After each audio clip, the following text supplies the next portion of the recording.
சதீஷ் என்ற அடிக்கடி சொல்லியிருக்கிறாரு, அப்படிலாம் ஒன்றும் லீவ் கிடைக்காது, கொடுக்க மாட்டாங்க. ஆனா இவர் குழந்தை பிறந்த உடனே அவசரம் டக்குன்னு அவர் வெளியே பார்த்தா படத்துல நடக்கும்.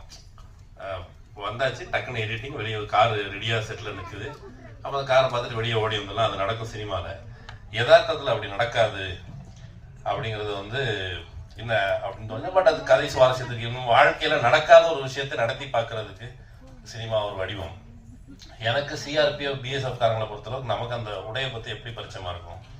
அந்த புலியா புலி மாதிரி ட்ரெஸ் போட்டுருக்குறாங்க, கையில் பெரிய துப்பாக்கி வச்சிருக்கிறாங்க. இதெல்லாம் எனக்கு 1992-93 பாபரி மஸ்ஜித் இடிப்பை ஒட்டி மும்பையில் நடந்த கலவரத்தை ஒட்டி, கலவரம் மிகப்பெரிய கலவரம் நடந்துச்சு. அந்த கலவரத்தின் நேரடி சாட்சி நான். அந்த கலவரத்தை ஒட்டி தான் நான் இந்த படையினரை பார்த்தேன். ஜனவரி மாதம் கலவரம் அடங்கி திரும்ப ஜனவரி மாதம் திரும்ப கலவரத்திற்கான தூவம் ஏற்பட்டு கொண்டிருந்த பொழுது திடீர்னு படையினர் வந்தாங்க. கை அப்படி தூக்கிக்கிட்டு நடந்து வந்தது தான் எனக்கு இந்த பாட்டை பார்த்தோன்னே நினைவு வந்தது. எனக்கு ஸ்பெசிஃபிக்கா எனக்கு எந்த பாதுகாப்பு படையினர் குறித்தும் இந்த குளோரிபிகேஷன், ஐயோ பாருங்க எல்லையிலே ராணுவ வீரன் அவன் தனக்காக உயிரை விடுறான் அப்படிங்கிறது அந்த குளோரிபிகேஷன் மேல எனக்கு உடன்பாடு இல்லை. எல்லையில் ராணுவ வீரன்கிறத விட எல்லையில் ராணுவ வீரன் போய் ஏன் அங்க போய் நிக்கிறான் அப்படின்னா, நம்ம வீட்டுல இருந்து அனுப்பி வைக்கிறோம். நம்ம வீட்டு நண்பர்கள், அண்ணன்மாரு, தம்பிமாரு, இவங்க தான் அங்க போய் நிக்கிறாங்க.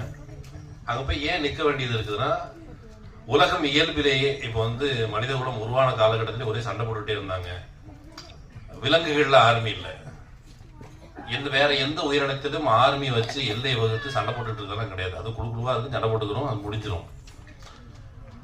ஆனா உலகம் முழுக்க நடத்தப்படுகிற போர்களும் சரி, இந்தியாவுக்குள் நடக்கிற உள்நாட்டு கலவரங்களும் சரி, அது எல்லாத்துக்கும் பின்னால இருக்கிற சக்திகள் அவங்க நம்ம வீட்டுல இருந்து ஒரு வழி கேட்கிறாங்க.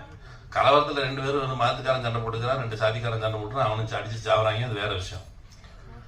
ஆனா அதை தூண்டி விடுகிற கும்பல் அவங்க பாதுகாப்புங்கிற பேர் நம்ம வீட்டுல இருந்து ஆள் கேட்கிறாங்க. நம்ம வீட்டுல தான் சண்டை போடுறவன் நம்ம அண்ணன் தம்பி தான்.